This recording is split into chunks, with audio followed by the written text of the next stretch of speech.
Hi, my name's Erin Adams.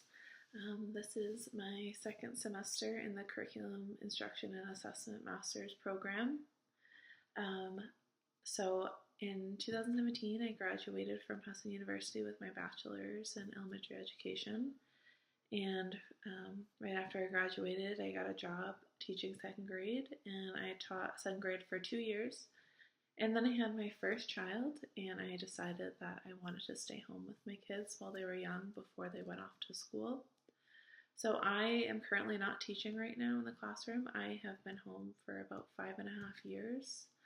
I plan to go back probably in 2 to 3 years once my youngest gets into pre-K.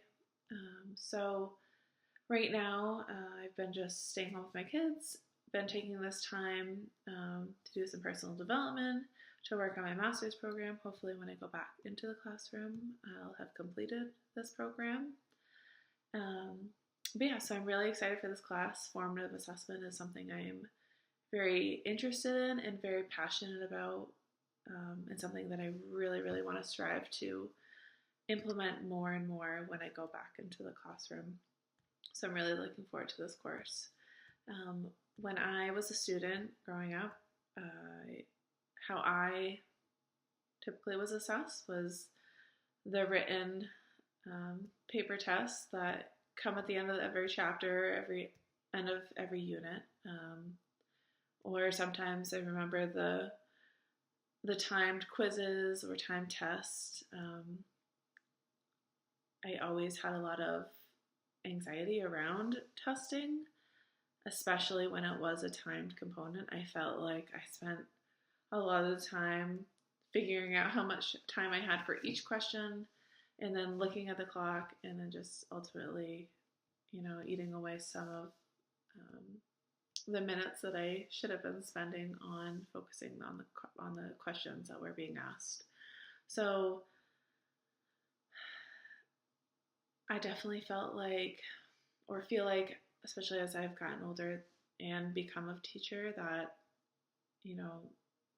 seeing the different ways to assess a student in terms of, maybe creating a project or writing a paper, or there are written assessments, but there's just a variety of different ways to do so in terms of like a summative assessment. But the way I remember it during my school years was just very paper pencil, formal, sometimes timed, and pretty stressful. And I also didn't always feel like it was the most accurate depiction of my understanding, just due to some of the anxieties or nervousness that testing brought on.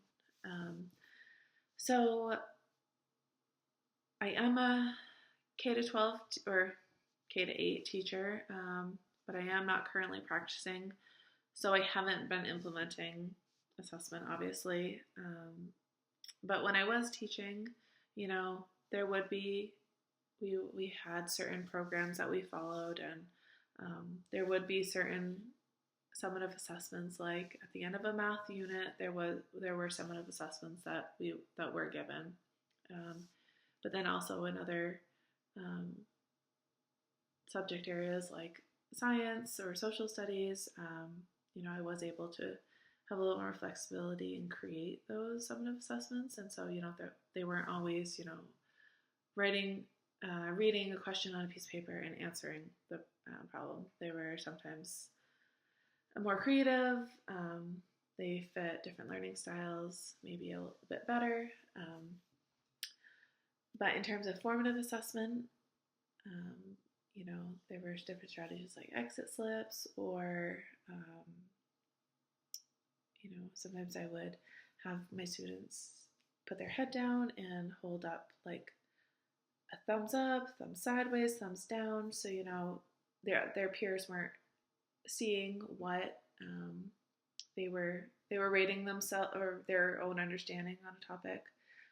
So they didn't feel as self-conscious, but it gave me a quick, just check in, oh, these students may need a little extra time. So maybe in small groups, I pull them aside and really focus on some areas that they're struggling with. Um, there's so many different ways, and I do feel like I haven't explored a lot yet, which is something that I really want to develop more and more, because I think formative assessment is so important. Um, I think that, planning instruction, you can't truly effectively plan your instruction unless you know how your students are understanding, because everything is a building block upon the next topic. And so, if they don't understand the base of the building or of the staircase, then when they get to that middle, they're really going to struggle if they don't have a strong foundation. So gathering that data and kind of making the adjustments you need, or you know implementing that differentiated instruction, which is something I also really feel passionate about. So I would say like formative assessment and differentiated instruction are like two really um, big topics, or big areas that I want to strengthen and develop and implement when I go back to the classroom. Um, but yeah, so I think that, and then also the professor made the note on her video about formative assessment being graded versus not graded. I do feel like sometimes it depends. I think it also depends on sometimes the grade level, but I definitely don't think that all or any formative assessment should be graded. I think that's the opportunity for practice, the students to feel like, okay, like I'm doing this, and not so much pressure to be like, oh, I have to get this right, I have to get the perfect grade. It's a learning opportunity for them. It's an opportunity for the teacher to collect some data in order to best design their future instruction. So I kind of think of formative assessment more as a tool and resource than a grade point. So yeah, that's kind of my experience with formative assessment and my viewpoint on it. And I really look forward to this course, and I wish everyone the best of luck.